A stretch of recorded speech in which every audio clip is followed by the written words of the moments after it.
தமிழக காங்கிரஸ் வேட்பாளர்கள் பட்டியல் நாளை காலை 10 மணிக்கு வெளியாக உள்ளது. தமிழ்நாடு பாஜக வேட்பாளர்கள் பட்டியல் சற்று நேரத்திற்கு முன்புதான் வெளியாகியிருந்த நிலையில் தற்பொழுது அதனைத் தொடர்ந்து தமிழ்நாடு காங்கிரஸ் வேட்பாளர்கள் பட்டியல் நாளை காலை 10 மணிக்கு வெளியாக உள்ளது. திமுக வேட்பாளர் பட்டியல் வெளியிடப்பட்டிருந்தது. அதிமுக வேட்பாளர் பட்டியலும் வெளியிடப்பட்டிருந்தது. பாஜக வேட்பாளர் பட்டியல் அறிவிக்கப்பட்டிருந்தது. இந்த நிலையில் அடுத்ததாக தமிழ்நாடு காங்கிரஸ் வேட்பாளர்கள் பட்டியல் நாளை காலை 10 மணிக்கு வெளியாக உள்ளது.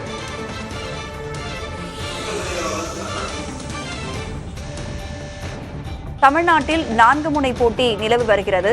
திமுக, அதிமுக, பாஜக, நாம் தமிழர் கட்சியினர்.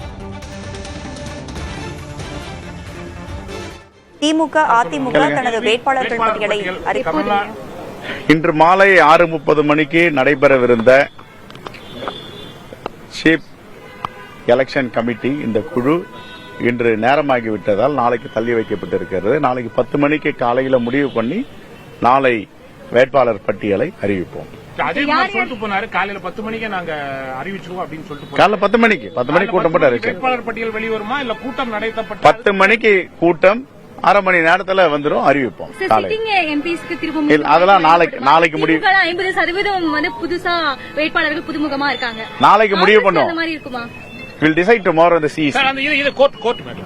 இப்ப ஆளுநர் தொடர்பான வழக்கு இன்னைக்கு உச்சநீதிமன்றத்தில் விசாரணைக்கு வரும்போது ஏன் நாங்க உத்தரவு போட்டதுக்கு பிறகும் தமிழ்நாடு முதலமைச்சர் பரிந்துரை செய்ததுக்கு பிறகும் பொன்முடிக்கு அமைச்சர் பதவி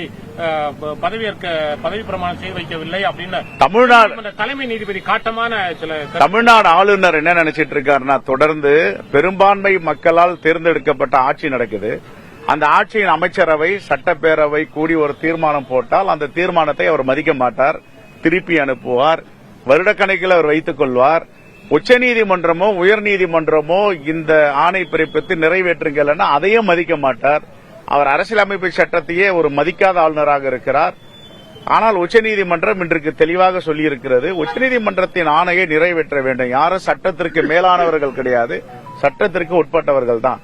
ஒரு பெரும்பான்மை ஆட்சி நடக்குது. அந்த பெரும்பான்மை ஆட்சியில ஒரு கேபினெட்டுடைய டிசிஷன் கொடுக்கறாங்க, அதையும் முடிவெடுக்க மாட்டாரு.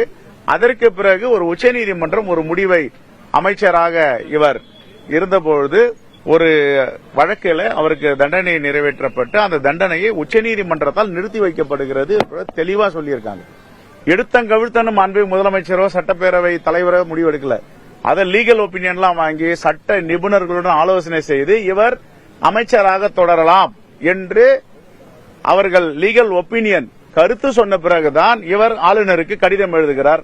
அந்த சட்ட திட்டங்கள் என்ன சொல்லுகிறது, உச்சநீதிமன்ற தீர்ப்பு என்ன சொல்லுகிறது. ஆனால் அதையும் மதிக்காமல் உச்சநீதிமன்றத்தினுடைய தீர்ப்பை நிறைவேற்ற மாட்டேன் என்று சொல்லுகிறார் என்றால் ஆளுநர் சட்டத்திற்கு மேற்பட்டவராக அவர் கருதி கொண்டிருக்கிறார். ஆகவே உச்சநீதிமன்றம் கண்டிப்பாக பஞ்சாப் அரசு, தெலுங்கானா அரசு, இந்த டெல்லி அரசு எல்லாமே உச்சநீதிமன்றத்தில் ஆளுநர்களுக்கு எதிராக பல தீர்ப்புகளை வாங்கியிருக்கிறார்கள். அதே போன்று இந்த தீர்ப்பிலும் உச்சநீதிமன்றமே இதில் தலையிட்டு பதவி பிரமாணம் எடுப்பதற்கு ஏற்பாடு செய்வார். பாஜக மாநில தலைவர் அண்ணாமலை போட்டியிடுறாரு இல்லையா, அதை பத்தி சொல்லுங்க.